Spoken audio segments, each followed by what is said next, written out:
and welcome back to Puzzle Out. So in this video we'll be learning about the classification of discrete time signals. The discrete time signals are classified into the following groups shown here. So let us take a brief look at each of these signals. First comes the energy and the power signals. For a discrete time signal or a DTS, the energy is given by the formula E equals to summation n equals to minus infinity to infinity mod x of n whole square, whereas the power is given by the formula P equals to limit n tends to infinity 1 by 2n plus 1 summation n equals to minus n to n mod x of n whole square. To determine if a DFS is an energy or a power signal, we use the following conditions.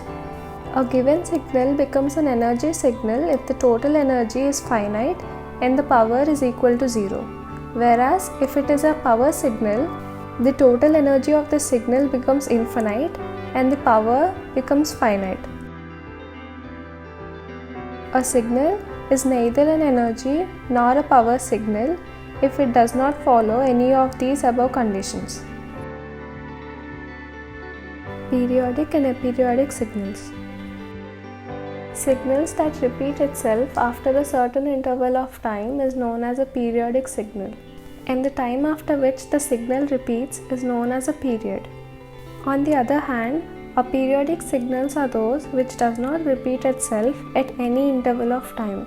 It does not have a period. So mathematically it is represented as x of capital N plus n equals to x of n. This indicates that we get the same signal even after the signal is shifted by a particular period.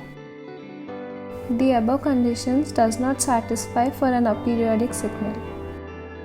Here n is the smallest value for which the signal is periodic and is called the fundamental frequency. To understand this better, let us look at a few examples. In the graph shown here, if we closely observe, the signal is repeating after every 4 samples.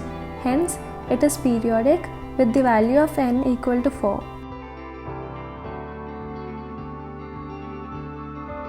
Coming to the next graph, if we closely observe, it does not have a pattern or a sequence.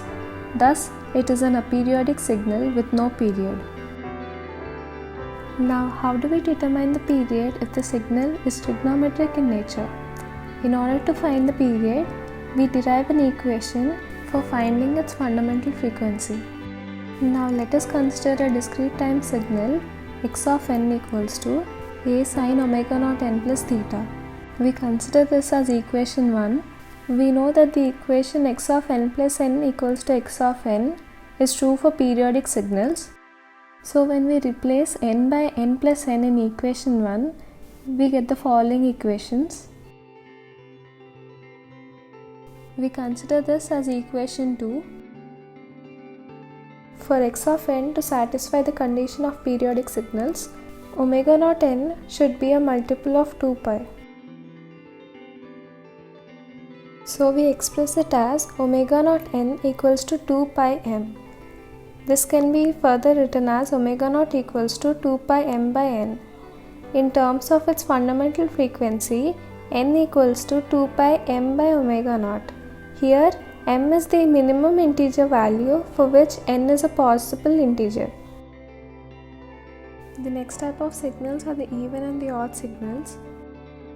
The even signals, also called as the symmetrical signals, are symmetric around the vertical axis, whereas the odd signals, which are also called as the asymmetric signals, are symmetric about the origin. For an even signal, x of minus n equals to x of n, whereas for an odd signal, x of minus n equals to minus x of n. Now let us look at a few examples to understand them better.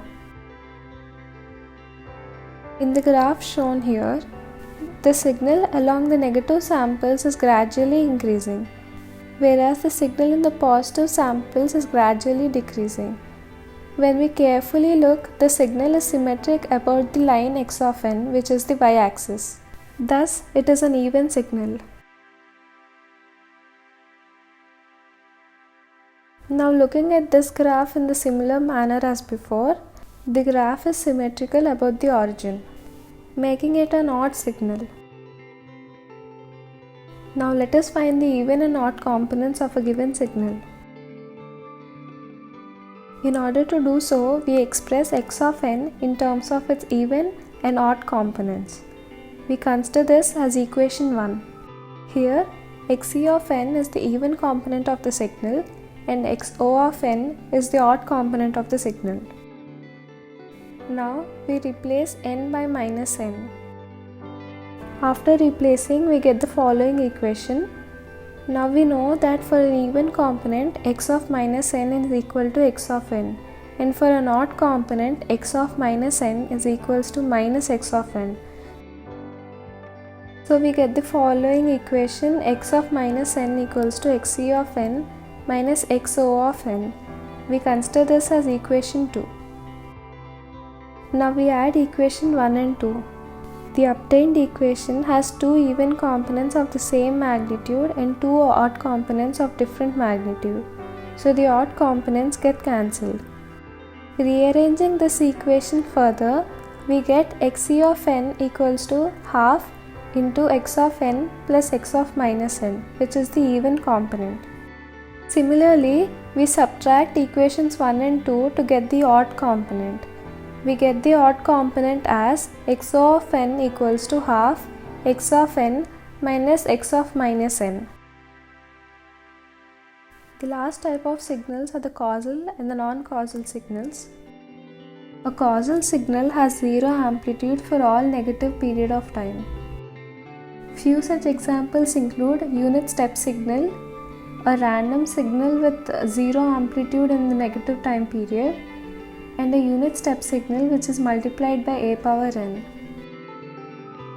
A signal that starts before t equals to 0 or in the negative time period is a non-causal signal.